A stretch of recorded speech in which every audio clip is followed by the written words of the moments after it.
Bonjour tout le monde. Alors aujourd'hui dans cette vidéo, on va parler de comment générer un élément selon une certaine distribution de probabilité qui est discrète, et ça en temps constant. Donc ça s'appelle la méthode des alias. Alors, par exemple, on pourrait imaginer cette situation un peu farfelue, mais c'est pour illustrer. Euh, donc on aimerait manger un goûter, et donc avec une probabilité de 0,25, on va manger des prunes. Avec une probabilité de 0,3, on va manger un citron. Avec une probabilité de 0,1, on va manger une pomme. De 0,2, un kiwi. Et de 0,15, un oignon. Alors, donc pour tirer au hasard un fruit ou légume qu'on s'apprête à manger pour le goûter, du coup, on peut imaginer le segment 0,1, comme ça, et on a des plages qui correspondent aux différents fruits ou légumes. Voilà, et donc on peut tirer un nombre aléatoire de manière uniforme entre 0 et 1, et ensuite regarder dans quel intervalle on tombe. Donc là, on est dans l'intervalle jaune, donc on va manger un citron.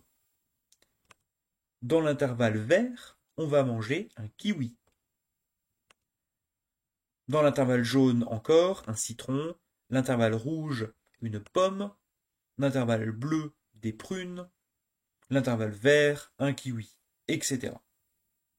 Alors, le problème de cette méthode, c'est que, eh bien, on est obligé de savoir dans quel intervalle on tombe.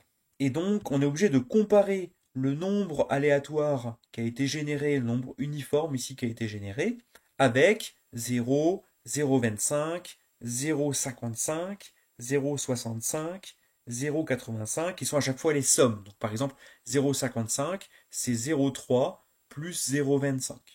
Alors, ces sommes-là, on peut les précalculer, mais après, il reste encore à calculer à chaque fois qu'on tire euh, à chaque fois qu'on veut savoir qu'est-ce qu'on va manger, on est obligé de regarder dans quel intervalle on tombe. Alors on pourrait imaginer des solutions de type, on utilise un arbre binaire de recherche par exemple, mais bon, ça va pas être en temps constant. Là, dans cette vidéo, on va discuter d'une solution en temps constant.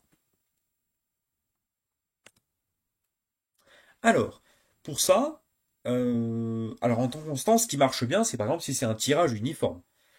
Donc on a des paquets euh, de- qui sont uniformes, hein. Donc 5 paquets, 0, 0,2, 0,4, 0,6, 0,8 et 1. Donc là, si on tire de manière uniforme un nombre, eh ben c'est simple de savoir dans quel paquet on est, hein. Il suffit de faire une division, quoi. D'accord? C'est-à-dire qu'on tire un nombre entre 0 et 1, ensuite on divise par 0,2 et on regarde l'entier qui va à peu près correspondre à dans quel intervalle on est. Bon, le problème, c'est que on tire pas forcément ici une distribution uniforme. Donc pour faire ça, voici la méthode de l'alias, des alias. Alors, ce qu'on va faire, c'est que on va en fait euh, diviser les intervalles qu'on avait. Donc le bleu, par exemple, on le divise ici. Donc on le divise à 0,2. Ça, c'était 0,25. Et à 0,2, on va prendre la portion et on va la mettre dans le premier paquet. Le jaune, on met dans le deuxième paquet. Le rouge dans le troisième. Alors là, on voit que le paquet, il n'est pas complété. Le vert, on le met dans le quatrième paquet. Et le orange dans le dernier paquet. Alors là, on voit que le premier paquet enfin, il est plein, mais en fait, il est même plus que plein, il déborde. C'est-à-dire qu'il y a une partie qu'on n'a pas mis dedans. Le jaune, pareil, il déborde. Le rouge, il n'est pas assez rempli. Le vert, il est pile poil rempli ce qu'il faut, parce qu'on a une proba de 0,2. Et le orange, il n'est pas complètement rempli. Alors maintenant, ce qu'on va faire, c'est qu'on va mettre ce qui nous manquait là, on va le placer dans les trous. Alors, on a une solution qui consiste à faire ça, par exemple. Je détaillerai l'algorithme un petit peu plus tard. Mais bon, mettons, si on a ce truc-là, euh, pour générer quels fruits ou légumes on va manger selon la distribution qui est indiquée là-haut, eh ben, qu'est-ce qu'on va faire? On va tirer de manière uniforme un nombre entre 0 et 1, et puis on va regarder donc dans quel paquet on tombe. Là, on est dans ce paquet-là, et puis il n'y a qu'une seule solution, c'est là, on va manger du kiwi. Là, je regarde, ah, je vais manger une pomme. Et là, ah, je vais manger. Alors, je suis dans le paquet ici qui correspond à la pomme, mais en fait, je suis dans la partie qu'on a complétée là. Donc, c'est pour ça qu'on appelle ça un alias. C'est-à-dire que l'alias de la pomme, bah, c'est le citron.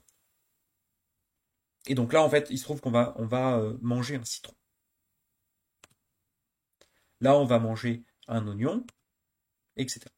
Alors, on aurait pu compléter autrement, hein. Donc, l'idée, pour compléter, on aurait pu faire ça, d'accord?